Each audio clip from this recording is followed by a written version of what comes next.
ኢትዮጵያ ስፖርት አካዳሚ በጣም ብዙ አጭር ጊዜ እድሜ ያለው ተቋም ነው ብሎ መውሰድ ይቻላል። ኢትዮጵያ ስፖርት አካዳሚ ስንል ሁለቱም ተቋማቶች ነው። አንደኛው እዚህ አዲስ አበባ የሚገኘው በዚህ በኢምፔሪያል ገርጂ አካባቢ የሚገኘው ይሄ አሁን የምንገኝበት አዲስ አበባ ካምፓስ ሲሆን ሁለተኛው ደግሞ በኦሮሚያ ብሔራዊ ክልላዊ መንግስት አሰላ ከተማ ላይ የሚገኝ በአትሌት ጥሩነሽ ዲባባ ስም የሚጠራ እሱ ሌላው ማዕከል እዛ ነው። ስለዚህ የኢትዮጵያ ስፖርት አካዳሚ ብለን ስናወራ እነዚህን ሁለት ተቋማቶች ፌደራል ተቋማቶች ያካተተ ነው ማለት ነው። ይሄ ተቋም እንግዲህ የተመሰረተው በ2003 ዓመተ ምህረት ነው። አዲስ አበባ ሳይሆን ያሰላው ካምፓስ ነው። ያኔ የተጀመረው በአትሌቲክስ በእግር ኳስ ስፖርቶች ነበረ። አሰላ ላይ የተጀመረው ቀጥሎ ወደ አዲስ አበባ ነው የመጣው። አዲስ አበባ 2006 ዓመተ ምህረት ላይ ነው ስራ የጀመረው። ምክንያቱም ግንባታ ላይ ስለነበረ ተመርቆ በ2006 ነው ስራ የጀመረውና አሁን ማዕከሉ በአጠቃላይ በ10 ስፖርቶች ሲሰራ ቆይቷል። አዲስ አበባና አሰላ ላይ 10ም ስፖርቶች በሚባል ደረጃ ለሀገር የተቋቋመበትን ተልዕኮ ማበርከት በሚችል ደረጃ ለሀገር ውጤት ያመጣ ያለ ተቋም ነው። ተልዕኮቹ ይሄ ተቋም ሲቋቋም 3 ተልዕኮች ነው የተሰጡት። 3ቱ ተልዕኮች አንደኛው የሀገሪቱን የተተኪ ስፖርተኞች ችግር ለመፍታት ተተኪ ስፖርተኞችን ማፍራት ነው። ሁለተኛው ደግሞ የጥናትና ምርምር የሀገሪቱን የስፖርት ችግር መፍታት የሚያስችሉ ጥናት ምርምሮችን ማድረግ እነዛን ጥናትና ምርምሮች ለሚመለከታቸው አካላት የማቅረብ እንዲፈጸም የማድረግ ናቸው። ሶስተኛው የስፖርት ሙያተኞችን አቅም የማጎልበት ስራ እንዲሰራ ታስቦ የተቋቋመ ተቋም ነው። እንግዲህ በዋናነት ኢትዮጵያ ስፖርት አካዳሚ ውስጥ የተለያዩ አይነት ስፖርቶች አሉ። አንደኛው ስፖርት ወርልድ ቴኳንዶ ነው። ወርልድ ቴኳንዶ የኦሎምፒክ ስፖርት ነው። ስለዚህ በዋናነት ትኩረት የምናደርገው አትሌቶች ላይ ነገ የተሻለ ተተኪ የሚሆኑ በዓለም አቀፍ ደረጃ ተወዳዳሪ የሚሆኑ አትሌቶችን ማፍራት ነው። ያኛው አንደኛው ጎላችን ሲሆን ሁለተኛው ጎላችን ደግሞ ብቁ የሆኑ አትሌቶች ነገ ላይ የተሻለ አሰልጣኝ የሚሆኑበትን ሜካኒዝም መፍጠር። ስለዚህ በሁለት መንገድ ነው የምንሄደው ማለት ነው። ስለዚህ እስካሁን ባለን መንገድ ላይ በሁለቱም መንገድ ተሳክቶልናል ብለን እናምናለን። ስልጠናው በጣም በተቀናጀ ጥሩ በሚባል መንገድ እየተሰጠ ያለበት ሁኔታ ነው ያለው። ለዚህም እንግዲህ ያው አሰልጣኞቻችንን መልምለን ካስገባን በኋላ በሳምንት ለ6 ቀናት የስልጠና ፕሮግራሙ አመታዊ እቅድን መሰረት ባደረገ የልጆችን ምዘና ልኬት መነሻ ልኬት አድርገን አመታዊ ግባቸውን ካስቀመጥን በኋላ ያንን ግብ ለማሳካት እንደዚሁም ደግሞ የስልጠና አካላችን ባልነው በውድድር የተቃኘ የስልጠና ፕሮግራም እንደዚሁ ደግሞ የሜዳ ላይ እንደምታዩት የተግባር ስልጠናና በክላስ ውስጥ ደግሞ የንድፈ ሐሳብ ስልጠናን ማዕከል ያደረገ ስልጠና እየተሰጠ ያለበት ሁኔታ ስላለ በጣም በጥሩ በሚባል ሁኔታ ስልጠናው እየተከናወነ ነው ያለው። በአካዳሚ የተሰጠ ያለው ስልጠና በጣም አሪፍ ነው። ልምዳችንን ያው ያሳደገን እንድንመጣ ያደርገናል። እንዲሁም ደግሞ በጌም ኤክስፒሪየንስ እንድናገኝ ብዙ እድል አለው። አካዳሚ ከመግባታችን በፊት ከምንወስደው ትሬኒንግ በጣም የተለየ ነው። በሳይንስ የተደገፈ ነው። በተልዕኳችን የተሰጠን የኢትዮጵያ ስፖርት አካዳሚ ስፖርት ተተኪ ስፖርተኞችን ለማፍራት ስፖርቱን ከሚመሩ ሀገር አቀፍ የስፖርት ማህበራት ጋር በመሆን ለሚፈልጉት ዓላማ ማለት ለኦሎምፒክ ለኦል አፍሪካን ጌምስ ለብሔራዊ ቡድንን ለማዘጋጀት የሚያስችል ስፖርተኞችን መመልመል ይላልና እኛ መልመለን ነው የምናስገባው ልጆችን። ምልመላችን በጣም ሰፊ ነው። ሀገር አቀፍ ምልመላ ነው የምናደርገው። ፖቴንሻል አለባቸው በተባሉት ቦታዎች ነው ዙረን ምልመላዎችን የምናከናውነው። ስለዚህ በሁሉም ስፖርቶች በ10ም የስፖርት አይነቶች የመመልመያ መስፈርቶች አዘጋጅተናል። እነዚህ የመመልመያ መስፈርቶች ቆጥረን ያንዳንዱን መመልመያ መስፈርት ቴክኒካሊ ተገምግሞ ኢቫሉዌት ተደርጎ ከሀገር አቀፍ የስፖርት ማህበራት ጋር አስተያየት እንዲሰጡበት አድርገን በእነዚህ መመልመያ መስፈርቶች ምልመላችን አንድ ዙር አይደለም 2-3 ዙር ነው የምናደርገው። መጀመሪያ በመላ ሀገሪቱ ስፖርተኞች በሚገኙበት አካባቢ አሰልጣኞቻችን የኛ አሰልጣኞች የናሽናል ቲም አሰልጣኞች ፌዴሬሽን የሚወክሏቸው ሰዎች እና ሌሎች ሙያ ያላቸውን ሰዎች ጥምር ኮሚቴ ፎርም በማድረግ አሰልጣኞችን በማስተባበር ወደ ክልል እንወጣለን። በክልል ስካውት ይደረጋል። የመጀመሪያ ዙር መረጣ ይደረጋል። እነዚያ የተመረጡ ስፖርተኞች ደግሞ በቀጥታ አልፉ ወደ አዲስ አበባ እንጠራቸዋለን። ወይ አሰላ ወይ አዲስ አበባ እንጠራቸውና እዚህ ደግሞ በየስፖርቱ አይነት ሌሎች ቴክኒካል የሆኑትን ስፖርቱ የሚፈልገውን ቴክኒክ እንደገና ኢቫሉዌት ይደረጋሉ፣ ይመዘናሉ። ሁለተኛ የሕክምና ቡድን አለ። ሕክምና ደግሞ ያንዳንዱ አትሌት ወይም ተመራጭ ተመልማይ ስፖርተኛ ለዛ ስፖርት የሚያስፈልገውን የጤና ሁኔታ ማሟላቱን በትክክል ይታያል። ከዛ የላቦራቶሪ ቴስቶች አሉ። አንዳንድ ስፖርቱ የሚፈልጋቸው ራሱ ቴስቶች የመልመላ ቴስቶች አሉ። እነሱን ቴስት እንሰጥና ይሄን ሁሉ ደምረን ስነ ልቦና ቴስቶች እንሰጥና ይሄን ሁሉ ደምረን ከዛ የተሻሉ የምንላቸው የምንፈልጋቸው ሆነው ሲገኙ ነው። አሁን ዝም ብሎ ቦታ ስላለንም አንወስድም። ስፖርቱ የሚፈልጋቸው ሆነው ሲገኙ እነዛ ልጆች መልምለን መርጠን እናስገባለን ማለት ነው። አካዳሚን የተቀላቀልኩት ማለት ኢንትረስቱ ነበረኝ ከዚህ በፊትም እሱን የመቀላቀልና አካዳሚ ሰርቼ ኦሎምፒክ ላይ የሞከል አላማ ነበረኝ። አካዳሚን ተቀላቀልኩኝ። በጣም ብዙ ነገር ነው ከአካዳሚ የተማርኩት ነገር ራሴን እንዳቃርግቻለሁ ራሴ ላይ እንድሰራ ከሰራው ደግሞ ትልቅ ደረጃ መድረስ እንደምችል አውቄያለሁ። ያው እኔ በስፖርቱ ላይ በጣም በተለይ እዚህ ከገባው በኋላ ብዙ ለውጥ አይቻለሁ። ብዙ ነገርን ተምሬበታለሁ። መልምለን ካመጣናቸው በኋላ አቅሙ ያላቸው ፖቴንሻሉ ያላቸው ሆኖ አግንተናቸው መልምለን ካመጣናቸው በኋላ መደበኛ ትምህርታቸውን እንዲማሩ ደግሞ በከፍተኛ ጥረት ነው የምንሰራው። ያው አካዳሚው ከሌሎች እንትኖች ለየት የሚያደርገው ነገር ትምህርቱንም ስፖርቱንም አንድ ላይ ጎን ለጎን እንድታካሄድ ነው የሚያደርገው። ምክንያቱም ያው ሀገሪቷ የተማረ ስፖርተኛ እንድታፈራ የሚፈልገው እና በዋነኛነት እግር ኳሱ ላይ ብቻ ሳይሆን ትምህርቱንም እግር ኳሱንም አንድ ላይ እንድናካሄድ አሰልጣኛችንም የግቢው የተለያዩ አመራሮችም ያግዙናል። እንግዲህ ሆሊስቲክ ትሬኒንግ ነው የሚሰጠው አካዳሚ ውስጥ ስብዕናቸውም ላይ መደበኛ ትምህርታቸውም ላይ አመጋገባቸውን እና ስልጠናውን አጠቃሎ ነው አጠቃላይ የስልጠና ሂደቱ። እኛ የምናሰለጥናቸው ሰልጣኞች ከሰለጠኑ በኋላ አሁን እዚህ ሲቆዩ ልክ ሁለተኛ አመት ጀምሮ ልጆቹ የኛን ስልጠና የምንለካበት አንዱ ውድድር ስለሆነ ወደ ውድድር መድረክ እንዲገቡ እናደርጋቸዋለን። ክለቦች አይተው እነዚህን ስፖርተኞች ለኛ ቢሰጡን ብለው ጥያቄ ያቀርባሉ። ግን እኛ አራተኛ አመት ላይ ነው ልጆቹ አፓረንትሺፕ ልክ ቴክኒክና ሙያ እንደሚወጡት አራተኛ አመት ላይ ልጆቹን ወደ ክለብ እንልካቸዋለን። የአንድ አመት ቆይታ ያደርጉና ክለቡ ነው የሚወስዳቸው። ከአካዳሚ ከወጣሁ እንግዲህ ትንሽ አመታቶች ያስቆጠር ነው። ወጣሁ እንጂ ያው ትሬኒንግ ምሰራ እዚሁ አካዳሚ ነው። አካዳሚ ባሉ ኮቾች ነው ምሰራው። ብዙ ነገር አካዳሚ ተጠቃሚ ነኝ እና በጣም አሪፍ ነው። የተቀላቀልኩት 2008 ነው። ከ2008 እስከ 2012 አካዳሚ ውስጥ ቆይቻለሁ።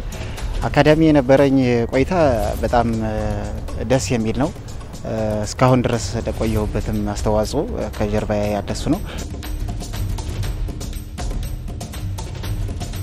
ስፖርተኞችን በማብቃት ደረጃ ለክለቦች ስልጠና እየሰጠን ነው። ወደ ክለቦች እናሸጋግራለን። አንድ ሁለተኛ ለብሔራዊ ቡድን እንሰጣለን። ስለዚህ አሁን እኔ የክለቦች ማሸጋግራችን አሁን 90% በሚባል ደረጃ አትሌቲክስን ጨምሮ ሁሉም ስፖርቶች ከኛ ነው የሚወስዱት። እግር ኳስን ብትወስድ ሴቶች 100% ልንለው በምንችል ደረጃ ማንኛውም ክለብ የሴት ስፖርተኛ ከኢትዮጵያ ስፖርት አካዳሚ ነው የሚወስድ። እግር ኳስ ወንዶች አብዛኞቹ ክለቦች በልዩ ፍላጎት ከኢትዮጵያ ስፖርት አካዳሚ ነው የሚወስዱት። አትሌቲክስ፣ ብስክሌት፣ ቅርጫት ኳስ፣ መረብ ኳስ ሁሉም ስፖርቶች ፓራን ጨምሮ በዚህ ደረጃ ከኛ ነው የሚወስዱት። ይሄ አይደለም አሁን የኛ ስኬት ክለብ መውሰድ ብቻ አይደለም። የኛ ስኬት ለብሔራዊ ቡድን ተመርጦ ሀገርን ወክሎ ውጤት ማምጣት ነው። ይሄ ተቋም ከተቋቋመ ጊዜ አንስቶ በኦል አፍሪካን ጌምስ ላይ አፍሪካ ኦሎምፒክ ብሎ መውሰድ ይቻላል። በኦሎምፒክ ላይ በሲኒየር እኛ ጁኒየር ናቸው ልጆቻችን። በሲኒየር ኦሎምፒክ ላይ በጁኒየር ኦሎምፒክ ላይ ልጆቻችን ውጤት ማምጣት ችለዋል። የውርወራ ተግባራትን የዝላይ ተግባራትን በአፍሪካ ደረጃ ተሳትፈው ውጤት ማምጣት ወርቅ ብር ማምጣት ችለዋል። በብዙ መድረክ ላይ እንደምንገልጸው የነ ጽጌን ማንሳት ይቻላል፣ የነ ብርሃኑን ማንሳት ይቻላል፣ የነ ሴናፉ አቁማን በእግር ኳስ ማንሳት ይቻላል። ከዛም አልፎ ደግሞ አሁን ላይ ደግሞ እዚህ አካዳሚ ላይ እንደምታያቸው እነ ጌትነትን ማንሳት ይቻላል፣ እነ ለሜቻን እና አብርሃምን ያመላመል ሂደታችንና ልጆቹ ወደ ስኬት የወጡበትን መንገድ ስታይ በጣም ትልቅ ስራ እየተሰራ ነው ያለው።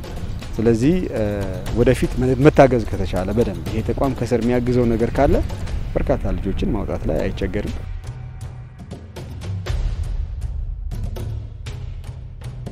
ብዛት ያላቸው አትሌቶች እነ ሰለሞን ቱፋን፣ እነ ናርዶስን፣ እነ ታሪኩን ሌሎችንም አትሌቶች በጣም አውትሻይን ያደረጉ አትሌቶችን አሁን የነገርኩ እንጂ ከነሱም እኩል በጣም በተለያዩ ጌሞች ላይ ውጤታማ የሆኑ ልጆች አሉ። እንግዲህ ለብሔራዊ ቡድን በጣም ግብአት እየሆንን ነው። የሀገር ውስጥ ተወዳዳሪ እንዲሆኑ ሳይሆኑ የምንሰራቸው አይምሮአቸው ኢንተርናሽናል ሌቭል በዛ ልክ ተወዳዳሪ መሆን የሚችሉ አትሌቶችን ነው እየሰራ ነው ያለው። አካዳሚ ስልጠና በሚሰጥባቸው 9 የስፖርት አይነቶች በየስፖርት አይነቱ ለብሔራዊ ቡድን የሚያዋጣቸው ልጆች አሉ። የነዛን ቁጥር እንዳለ አማካይ ውጤት ሰርተን ወደ 49% በላይ የሚሆነውን ለሀገር ብሔራዊ ቡድን ኮንትሪቢዩት ያደርጋል ይሄ ተቋም ከሁሉም የስፖርት አይነት ያለውን ቁጥር ስለስታይ ማለት ነው። ስለዚህ ይሄ ቀላል የሚባል ቁጥር አይደለም። አካዳሚ ካለው እድሜው አንፃር ያለው ስኬት ከፍተኛ የሚባል ነው። በፓራ ስፖርት ኦሎምፒክ ላይ የኢትዮጵያ ስፖርት አካዳሚ ልጆች ናቸው የሚሳተፉት። ውጤት የሚያመጡትም እነሱ ናቸው። 3 ሰው ተሳትፎ 2 ወርቅ የሚያመጡበት ስፖርት በኢትዮጵያ ውስጥ ፓራ ነው። ይሄ የኢትዮጵያ ስፖርት አካዳሚ ልጆች 100% የሰሯቸው ስራዎች ናቸው። ይሄ ብቻ አይደለም። አትሌቲክስ ላይ አሁን ባለፈው የፓሪስ ኦሎምፒክ ላይ የተካሄደው ኦሎምፒክ የኛ 10 ልጆች ናቸው በኦሎምፒክ ላይ ፓሪስ ኦሎምፒክ ላይ ማሳተፍ የቻልነውና እነዚህ ጠቅለል ብሎ ሲታይ በአትሌቲክሱ ዘርፍ ላይ ተስፋ ሰጪ ውጤታማ የሆነ ውጤት ማስመዝገብ ችሏል ስልጠና ነው። ይሄ ብቻ አይደለም። በብስክሌት ስፖርት ኢትዮጵያ ስፖርት አካዳሚ ስልጠና ከጀመረ ጊዜ አንስቶ በአፍሪካ የክለብ ቻምፒዮናዎች ላይ ሀገርን ወክለው ውጤት ማምጣት የቻሉ በቅርጫት ኳስ ስፖርት ላይ አፍሪካን በምስራቅ አፍሪካ ላይ ብቸኛ የኢትዮጵያ ብሔራዊ ቡድን ተሳታፊ የሆኑት የኢትዮጵያ ስፖርት አካዳሚ ልጆች ናቸው። እኛ እንደውም ለምንድነው ከፍ አድርገን ሰርተን እንደ ጉረቤት ሀገር ደቡብ ሱዳን ከፍ ያለ ቡድን ማምጣት የምንችልበት ፖቴንሻሉ እንዳለ አቅሙ እንዳለ ስልጣናው እንዳለ አይተናል። በዛ ደረጃም ውጤት ማምጣት የምንችልበት ሁኔታ አለ ብለን ወስደናል። እሱ ብቻ አይደለም። ቦክስ ስፖርት ብናይ የኢትዮጵያ ስፖርት አካዳሚ ስራ ከጀመረ በኋላ ነው ኢትዮጵያ በቦክስ በአፍሪካ ላይ መሳተፍ የጀመረችው። ተመልሰን ሀገር ውስጥ ቀርተን ነበር። ኦሎምፒክ አይደለ፣ ኦል አፍሪካ ጌምስ አይደለ፣ የአፍሪካ የቦክስ ቻምፒዮና ላይ መሳተፍ አይደለ፣ በቃ ሀገር ውስጥ ብቻ ሰፈር ለሰፈር የሚደረግ ሆኖ ነበር። ኢትዮጵያ ስፖርት አካዳሚ ግን ከጀመረ በኋላ በሴቶች እና ሀናን ማንሳት ይቻላል ወርቅ ያመጡት ኦል አፍሪካን ጌምስ ላይ ሄደው ወርቅ ነው ያመጡት።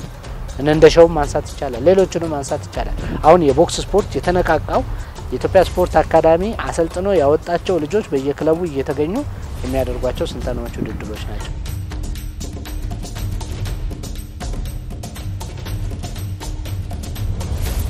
እንግዲህ አካዳሚ 4 ዋና ተልእኮችን በመንግስት ተሰጥቶታል።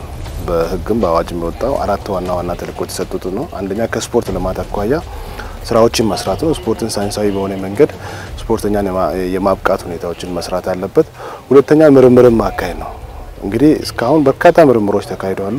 የሚገርመው ነገር አካዳሚ በርካታ ፕሮፌሽናልን ያቀፈ ነው። በስፖርቱ ላይ ትልቅ ልምድ ያላቸው በአካዳሚኩም ዘርፍም ፕላስ ደግሞ ፕራክቲካሊም ደግሞ ብዙ ኤክስፒሪየንስ ያላቸው ባለሙያዎች ያሉበት አካዳሚና በጣም ብቸኛ ያለን አካዳሚ ነው እንዳጋራቀፍና እነዚህ ደግሞ በተከታታይ ምርምሮችን እየሰሩ የሀገራችን ስፖርት ሁኔታ በምን መሄድ እንዳለበትን ሚኒስቴር መስሪያ ቤቱንም ያማክራሉ ማለት ነው። 98-99% ቢያንስ የሁለተኛ ዲግሪ እና የሶስተኛ ዲግሪ ያላቸው ባለሙያዎች ናቸው ተቋም ውስጥ ያሉት። ስለዚህ ምርምር ላይ ኤክስፖዠሩ ያላቸው ባለሙያዎች ናቸው። ምርምሮች ይደረጋሉ።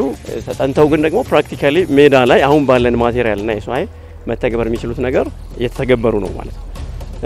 እሱ ትግበራ መቀመር እንደገና ደግሞ መጠናት መቀመጥ መሰነድ ይጠበቅበታል። ግማሾቹ መንገድ ላይ ናቸው እንዳልኩ፣ ግማሾቹ ባለሙያው ጋር የቀሩ ናቸው፣ ግማሾቹ ክፍል ውስጥ በክፍል ደረጃ የተሰራባቸው ያሉ ናቸው። እንግዲህ ሳይንስ ማለት የዚህ ነገር ድምር ውጤትና የፕሮሰስ ነው ማለት ነው። ሶ ከአቅም በላይ ከቴክኖሎጂ ጋር የተያዙ ጉዳዮች ካልሆኑ በስተቀር ሌሎቹ ጉዳዮች በዚህ ደረጃ የተገበሩ ነው ማለት ነው።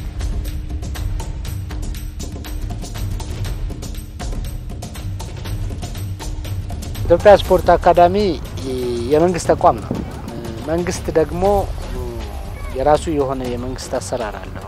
ተቋማቶችን የሚመሰርትበት የኢኮኖሚ ተቋማት ሀገር ሰርቪስ የሚሰጡ ተቋማቶችን የሚያደራጅበት የሚያቋቁምበት የራሱ መሰረታዊ ምክንያቶች አሉትና የኢትዮጵያ ስፖርት አካዳሚ በኢትዮጵያ የስፖርት ኢኮኖሚ ውስጥ መንግስት ክፍተቱን ለመሙላት ካቋቋማቸው ተቋማት ክፍተት ማለት የግሉ ዘርፍ የማይገባበት ይሆናል። የግሉ ዘርፍ አሁን እንደዚህ አይነት ተቋማት ቢያቋቁም መንግስት እንዲህ አይነት ተቋም ውስጥ አይገባም። ግን ስራው ያስፈልጋል፣ ተተኪ ማምጣት ያስፈልጋል። ለማምጣት እንዲህ አይነት ተቋም መስራት ያስፈልጋል። የግሉ ዘርፍ አልገባበትም። ስለዚህ ካልገባበት መንግስት ጣልቃ ይገባና እንዲህ አይነት ተቋም ይሰራል፣ እንዲህ አይነት ስፖርተኞችን ያሰለጥናል። የግሉ ዘርፍ ግን ይሄን ማያስ ሲጀምር ደግሞ መንግስት ከነዚህ አይነት አሰራሮች ወጥቶ የግሉ ዘርፍ ይዟል። እኛ እንደ አንድ የመንግስት ተቋም ልጆቹን አሰልጥነን እንልካለን። የተላኩት ልጆች እዚሁ ነው የተጠቀሙባቸውን ቁሳቁሶች ልክ እንዳንድ ከፍተኛ ትምህርት ተቋማት ተማሪ አሁን አንተ ከዩኒቨርሲቲ ስትመረቅ ተምረህ ሰልጥነህ ከወጣ በኋላ ስራ ስትይዝ ተማርክበትን ኮስት ሼር ታደርጋለህ። በዛ ደረጃ ነው። አሁን ብዙ ሰው እኛን እንዴት ጠብቀናል ተልኳችንም ስላልሆነ ልጆቹን አሰልጥነን በቃ በከፍተኛ ገንዘብ ለሆኑ አካላቶች እንደዛ አይደለም። ክፍተቱን ለመሙላት እንዲህ ሊሆን የሚችልበትን ጊዜ ሊመጣ ይችላል። ምክንያቱም መንግስት አትሌትን አምርቶ አትሌትን በተገቢ ሁኔታ ማስተላለፍ ሲፈልግ አትራፊነት ወደዛ ደረጃ ሲመጣ በዚህ ደረጃ የምንመጣበት ይሆናል። ዞሮ ዞሮ ግን አሁን እየሰራን ያለነው በዚህ ደረጃ ነው። የኢትዮጵያ ስፖርት አካዳሚ ፋሲሊቲዎች እንደምታያቸው የተሰሩት ለስልጣና ነው፣ ለውድድር አይደለም። ኮምፕሊትሊ 100% ለስልጣና ነው የተሰሩት። አሁን ይሄን ስታዩ የመሰልጠኛ ቦታ እንጂ የመወዳደሪያ ቦታ አይደለም። ጃንጥላ የለውም፣ ጥላ ፎቅ የለውም። ኮርቶቹ ለስልጣና ፐርፐዝ የተሰሩ ናቸው። የአውትዶር ኮርቶቹ ጂምናዚየሙ እንደዛ ነው። ነገር ግን በሀገር ደረጃ ደግሞ የመወዳደሪያ ቦታ ችግሮች ተከስተዋል። ናሽናል ቲሙን ታይዋለ ከሀገር ወጥቶ ነው ያለው። የሀገር ውስጥ መሰረተ ልማቱ ጥገናና እድሳት ላይ በመሆኑ እሱ ብቻ አይደለም ሌሎቹ አትሌቲክስ የኢትዮጵያ አትሌቲክስ ፌዴሬሽን የሚያወዳድርበት ቦታ የለውም። ስለዚህ ውድድር ይቆማል ወይ? የአዲስ አበባ አትሌቲክስ ፌዴሬሽን ውድድሮች አሉት። የራሳቸው ሜዳ ለውድድር ምቹ እንዳይሆኑ ተደርገው በስተት የሚሆን በማወቅም ባለማወቅ ተሰርተዋል። መታረም አለባቸው። ግን ውድድር ሲኖራቸው እኛ ሜዳ ነው የሚመጣው። እኛ በራችን ቆልፈን ብንቆም የመንግስት ተቋም ነው።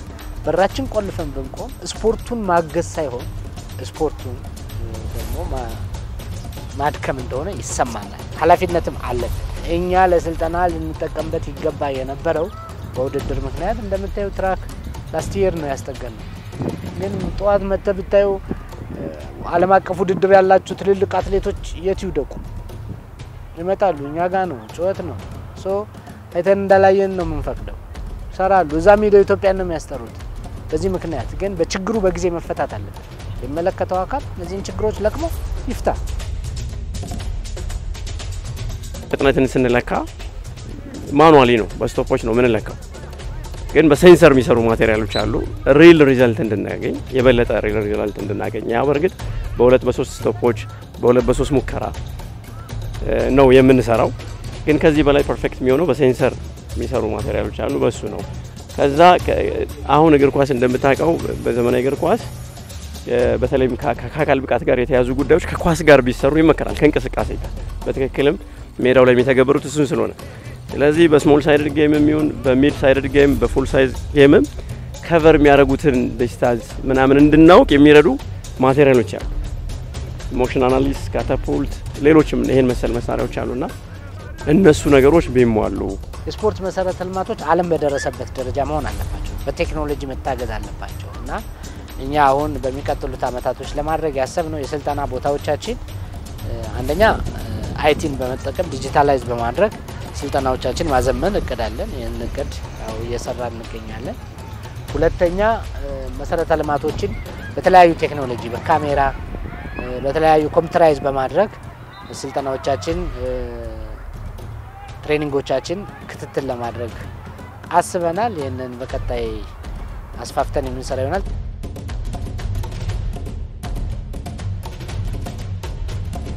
ሀያ ኦሎምፒክን ኳሊፋይ ለማድረግ ነው ታቅዶ የተያዘበት። አሪፍ ነው። እስካሁን ባለው ጅማሬ ከበፊቱ ጠንክረን እየሰራን ያለነው 29ን በእርግጠኝነት 2-3 ሰው እንደሚወክል እርግጠኛ ነኝ። በዚህ ስፖርት በጣም ብዙ ነገር ነው ማስበው። ልክ እንደ ሌሎቹ እንደ አትሌቶቹ እንደምኖቹ እኔም በቦክስ ሀገሬን ማስጠራት ፈልጋለሁ እና ለዛም ነው እየሰራው ያለሁት። ደግሞ ማደርጓለሁ። ምርጥም ኮችም ምርጥ አሪፍ ግቢ ነው ያለው። ምርጥ ኮችም አለ። ማላሳካበት ምክንያት የለም ብዬ አስባለሁ። አሁን እኛ ሁሉም ፌዴሬሽን ከኛ ጋር እንዲሰራ እንፈልጋለን። ግን ሁሉም ፌዴሬሽን ከኛ ጋር እንዲሰራ የሚፈልገው ሜዳ ስጡኝ ብቻ ነው።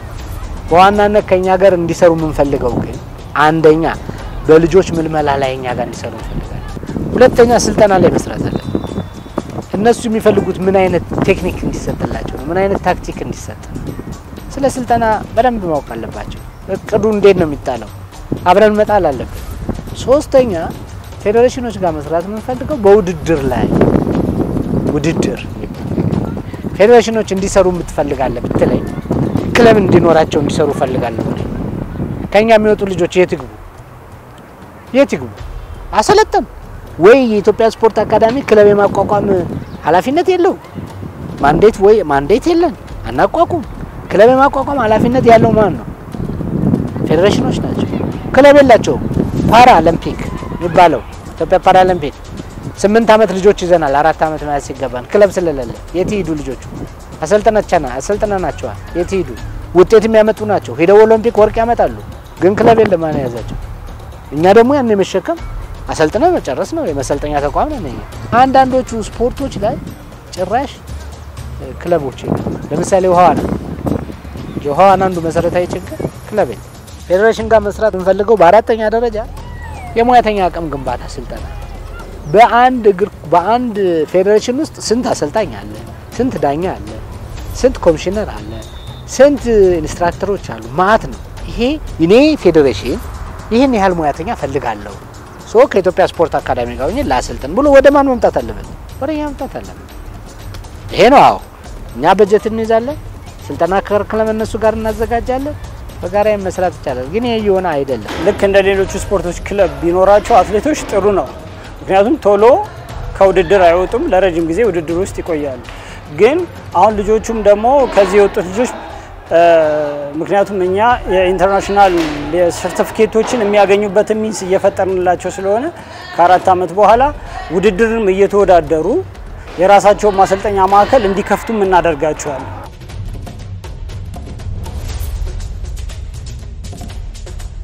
እኛ ተቋም ያደረግነው ነገር ምንድነው? ከኢንተርናሽናል ተቋማት ጋር ግንኙነት እናደርጋለን። ለምሳሌ ከዓለም አቀፉ ወርልድ ቴኳንዶ ፌዴሬሽን ጋር ከኪዩኪዩ ጋራ የራሳችን የሆነ ግንኙነት አለ፣ ውል አለ፣ ስምምነት አለ።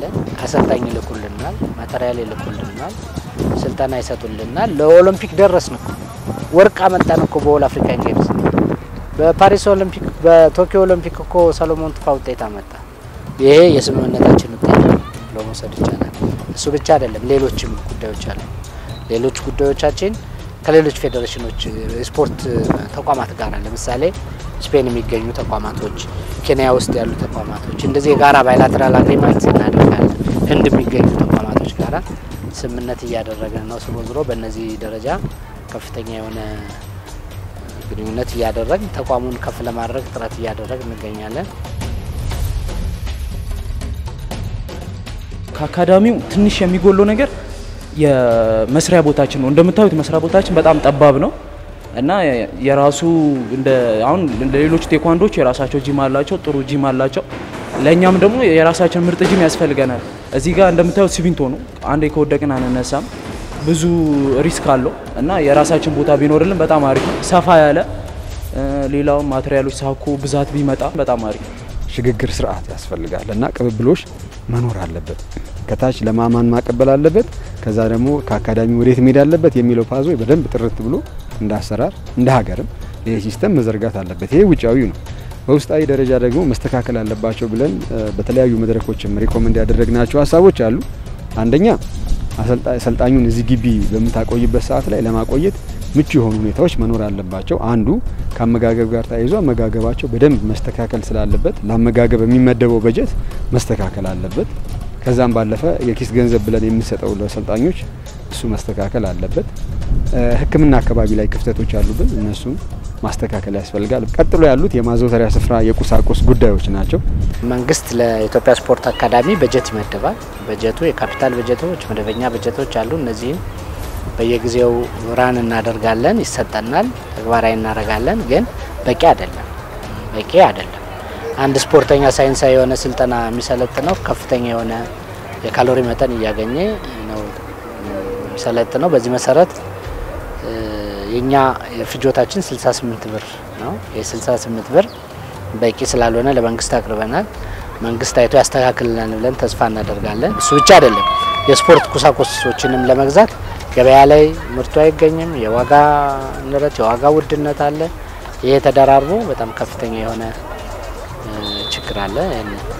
እንግዲህ በቀጣይ እንፈታለን ብለን እናስባለን።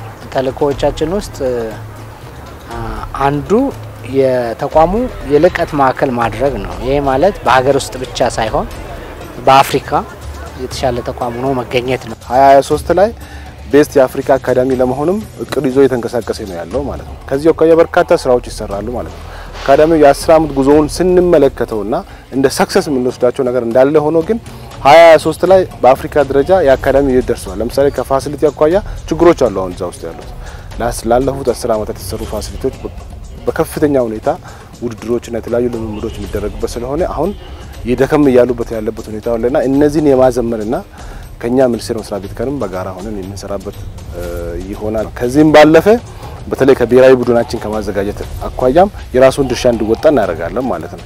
አካዳሚ ውስጥ ላይ ሴትል ሆኖ በደንብ የሚሰለጥኑበትና ፕላስ ብሔራዊ ቡድን ስፖርታዊ ውድድሮች ዝግጅት ላይም ርኳስ ሊሆን ይችላል፣ አትሌቲክስ ሊሆን ይችላል፣ ሌሎችም ላይ የራሳቸውን ድርሻ እንዲኖራቸው በቀጣይ በጋራ እቅድ የምንሰራበት ይሆናልና አካዳሚውን የማሳደግ የማዘመን በተለይ ከቴክኖሎጂ ዋይዝም ማለት ነው ዲጂታል የማድረግ ስራዎቹ ላይም ትኩረት ማድረግ እንዳለበትም አጠቃላይ ኮማንድ የተሰጠበት ሁኔታ ነው ያለውና ይሄን አካዳሚ በቀጣይ በደንብ ከሌሎች ሀገሮች ጋርም የሚመጣጠን አካዳሚ ለማድረግ መንግስትም ትልቅ ሰፖርት ያደርጋል። በዚህ ከምግብና ከዚህ ከስፖርተኛ ምግብ ጋር የታዩት ችግሮችን ደግሞ መንግስት ባለው አቅም በየደረጃ እየፈታ ይላል። አቅምን ማሳደግ አለብን ማለት ነው።